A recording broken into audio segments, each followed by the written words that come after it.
साबुदाण्याची उसळ किंवा साबुदाण्याची खिचडी याची रेसिपी पाहूया। यासाठी 1.5 वाटी भिजवलेला साबुदाणा घेतलेला आहे आणि अर्धी वाटी मध्यम आचेवर भाजलेल्या शेंगदाण्याचे कूट घेतलेले आहे। साबुदाणा रात्री भिजवायचं विसरलं तर सकाळी भिजवला तरी चालतो।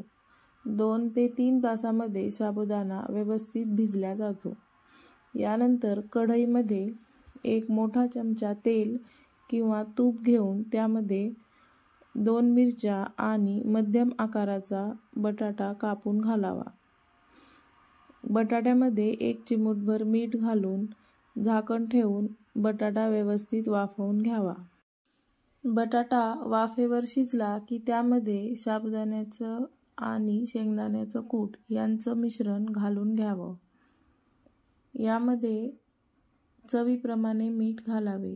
साबुदाण्याच्या खिचडीला मीठ थोडे कमीच लागते, त्यामुळे मिठाचे प्रमाण थोडे कमीच ठेवावे। यानंतर सर्व पदार्थ व्यवस्थित मिक्स करून झाकण ठेवून त्याला वाफ काढून घ्यावी। खिचडी तळाला लागू नये यासाठी मधून हे मिश्रण ढवळत राहावे।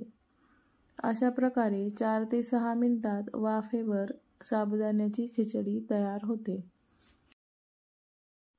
तर अशा प्रकारे झटपट तयार होणाऱ्या रेसिपी पाहण्यासाठी चॅनलला सबस्क्राईब करा आणि व्हिडिओला लाईक करा।